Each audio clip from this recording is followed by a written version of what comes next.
Adrienne Maree Brown, in her book Emergent Strategy, talks about the way birds flock together. And I know you've seen it.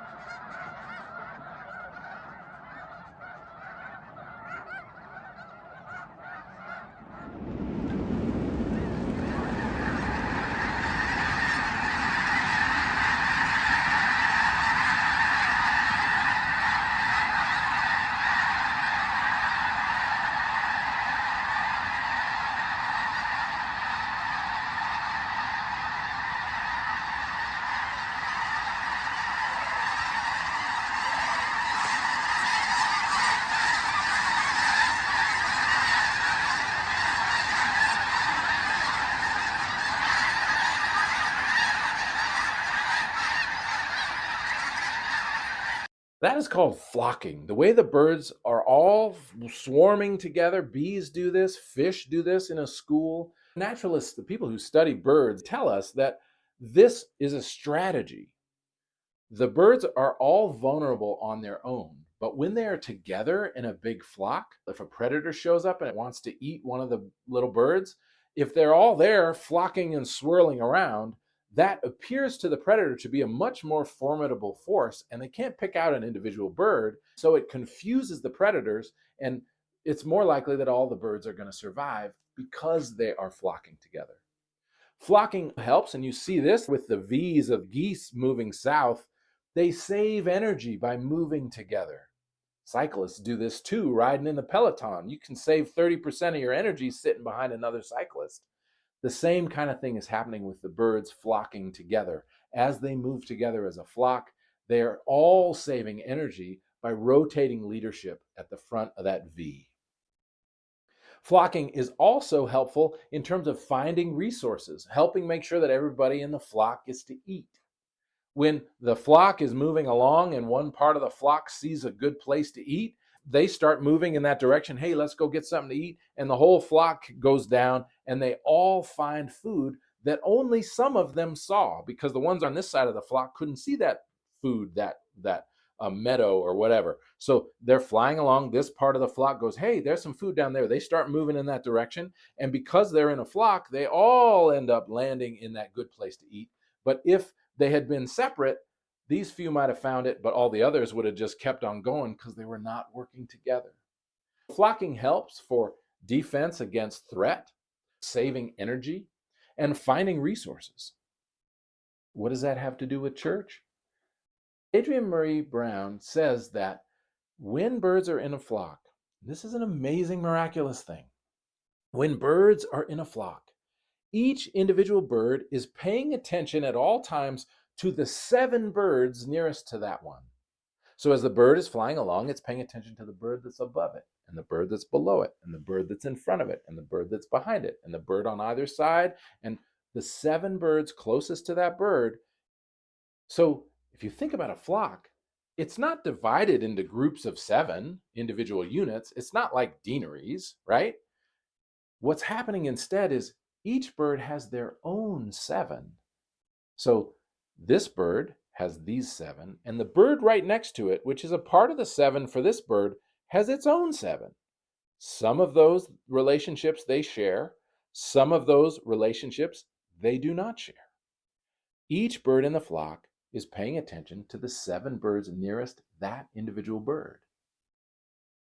Well, so that gets me thinking about church and scale. What if in each congregation, you're not just joining a Bible study or a youth group where you're paying attention to the people that have your interest and share your passions for ministry, whether it's outreach or altar guild or Christian formation. What if instead we somehow intentionally at the congregational level encouraged everybody to be connected to the 7 people closest to them where they sit in church? Now, I realize, folks, that we Episcopalians like to sit in the same pew, right? We like to sit in the same seat. That's my chair. So you know who the 7 people are that are closest to you, right? Or if it's your family unit, who are the 7 people that sit around your households? What if we encouraged you to actually pay attention to their faith journey, whoever they are? Young family, retired person, long-term Episcopalian, brand new member of the church, someone who is just exploring, a person who is unhoused, who's come in off the street. What if every Sunday you actually made a point of connecting with each of those 7 people at coffee hour? Even if you don't go to coffee hour, because some of y'all check out to go to the soccer game or lunch or play golf or watch the football game, what if before you left or during the peace, and the peace is a great example of this, what if you stayed put and gave the peace to each one of those 7 people, but then after the church was over, you made a point to have a brief conversation? How's your faith? With each of those 7 people. What if over time, because you sat together, you figured out each other's phone numbers and checked in? And again, remember, it wouldn't be this 7. Each person is connected with a different set of 7. And that would create a network across the whole congregation. If we thought about doing this at the diocesan level, I talked to the clergy of the Diocese of the Rio Grande about this just last week. What if each clergy person, each deacon, each priest, instead of thinking of themselves as part of a deanery, was personally committed to being connected with the 7 clerics closest to them, retired or active? And each one of those was connected to the 7 closest to them. Again, some of those relationships would be shared. We might have the same connection with one of the people, but I will also have these others, and you will also have those others. And we, as a diocese, thinking about the clergy, could be connected in a different, more intimate way. I'm not talking about every month you got to take 7 people to lunch. But what if once every month or once every 6 weeks, you picked up the phone and spent 8 to 10 minutes on the phone with each of the 7 clerics closest to you, just to say, hey, I'm praying for you. How you doing? That might change the character of our diocese and make us more aware. What if each vicar or rector made an intentional point of being in connection once a month with each of the 7 Episcopal churches that were nearest to that one? What if the warden in your congregation, to shift from clergy to lay people and lay leadership, what if each senior warden was intentionally in contact with the 7 senior wardens closest to that one? And the head of the altar guild was intentionally reaching out to the 7 churches, altar guilds near them.